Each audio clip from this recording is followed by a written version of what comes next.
What's up, fight fans? Mainman Mademan here. Y'all know how I get down. We talking boxing. What up to the fam? What up to everyone in Mainman Mademan's boxing form?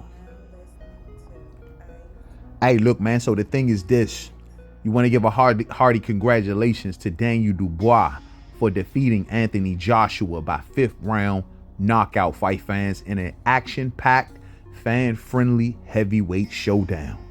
Really good fight right here.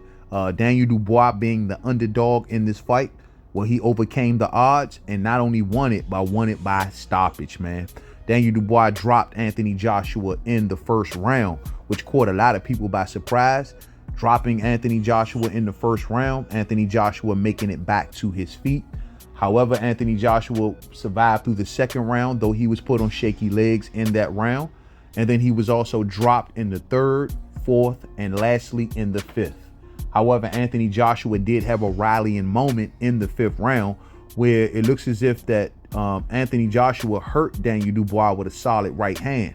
And as he was kind of going in there to look to finish Daniel Dubois, he ended up eating a right hand right on the chin himself and being knocked out in the 5th round. So all in all, man, this was a really, I think, surprising to a lot of people, given that Daniel Dubois has been written off from his past losses. And so this particular fight comes as a surprise to a lot of boxing fans who had counted him out. And now Daniel Dubois is going to go forward and look to obtain big fights. I just recently took an interview with Tyson Fury, and Tyson Fury says that if he defeats Oleksandr Usyk, afterwards he's going to go after Daniel Dubois. So Daniel Dubois' future is looking very bright. Whether you're talking about a fight with Oleksandr Usyk or Tyson Fury, his fellow stablemate, either way it goes, man, these are all big name fights for Daniel Dubois. And now Daniel Dubois is fighting his way back to perhaps the top of the heavyweight division. As for Anthony Joshua, well, a lot of people wonder what's in store for him. According to Eddie Hearn in recent interviews, there is a rematch clause between Daniel Dubois and AJ. And my guess is they're going to look to maybe perhaps try to do the rematch. If AJ does not do the rematch, my suggestion would be that he goes towards Deontay Wilder. And you can call it a grudge match, if you will. At the very least, for a grudge match, which will be considered a huge fight in the sport of boxing. So that'll be the better route for Anthony Joshua. Now, what went wrong in this fight for AJ? Well, as y'all noticed, as we was going towards this fight, one of the things that I was spotlighting here on the channel was the trainer change between Anthony Joshua as he left Derrick James and went towards Ben Davidson. And now Anthony Joshua lately has been showing us a boxer-friendly type style. It seems as if he was trying to change things about his style along the way, where we've been seeing when he get in there with the lower tier guys, it was working that he can work on the back foot, kind of fight a slow-paced fight, pick his shots very carefully. And it was able to do that against lower tier opponents. However, once he got in there with a more seasoned or a better fighter, well, that fighter did not let Anthony Joshua slow the pace down in Daniel Dubois, and he did not let him learn on the job. So if I had to say what went wrong for Anthony Joshua, the back foot boxing. Way too much back foot boxing. Anthony Joshua is not nearly as strong of a puncher going backwards as he is going forwards. Not to mention Anthony Joshua's defense definitely takes a hit. He drops his hands a lot more going backwards, and every time he was backing up, Daniel Dubois felt very comfortable leaping in with jabs and hooks. Also, he was landing that left hook pretty consistently every time Anthony Joshua was kind of going backwards. So going backwards so much now, which is kind of newer to his style. Anthony Joshua in his earlier days was known for imposing while more so coming forward. He would work behind a very stiff jab, a hard jab, methodically break his opponents down while inching forward, also doing a lot of body work as well, eventually stopping his opponents and maybe landing a big right hand or a big uppercut. That's what Anthony Joshua has been known to do. Now he's fighting more on the back foot, more in a timid fashion, and almost to the point of people wondering, is he afraid to be hit, especially since the Andy Ruiz fight, So that type of style to me is not good against, I guess, other top tier fighters. Maybe good for Anthony Joshua if he would have learned it, say 5-6 years ago, but to be learning it so close towards the end of your career, it's just not gelling so well with bigger fighters. Another thing that kind of went wrong is Anthony Joshua's punch resistance. It seems as if Anthony Joshua doesn't take a punch nearly as well as he once used to. It seems as if a lot of punches, even grazing punches or punches that were partially blocked, well, those punches were still kind of affecting Anthony Joshua. So questions towards his punch resistance are going to start to arise. I think that the main thing, though, if I could say if it went wrong, even with the punch resistance issues, is that backing up, man. Fighting going backwards was his biggest wrongdoing in this fight. He is just not the same fighter.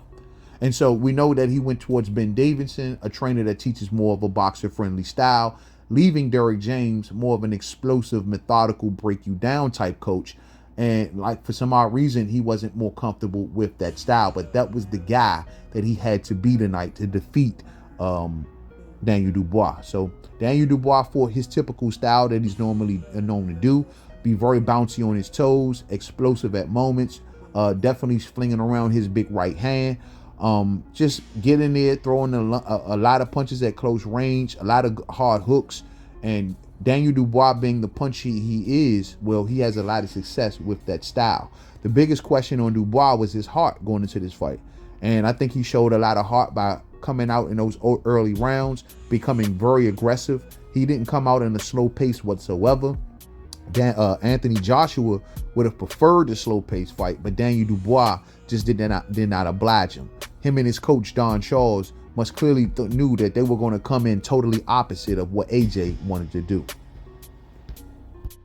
It seems as if they were not interested in giving AJ time to think, AJ's time to plan, or AJ time to get inputted with the right, program to tell him exactly what to do. They just wasn't giving Anthony Joshua that kind of time. They were looking to make him very uncomfortable, fight fans. And that's the way that they looked to approach that fight. And I think that was the right way of approaching that fight. AJ seemingly in recent days doesn't like to be uncomfortable. Maybe this is one of the reasons he left Derrick James for a more coach that may be more comfortable for him. You know what I'm saying? And it makes me question AJ's hunger for the game at this point in his career. AJ has made a lot of money throughout of his career. He's been around for a long time, represented Great Britain a long time ago in the Olympics. He's been around, and I think honestly at this point he's gotten his feel. It almost seems like he's kind of over it. He's been to the top of the mountaintop of boxing, and he's seen what that looks like, and now he's kind of operating on a lower tier.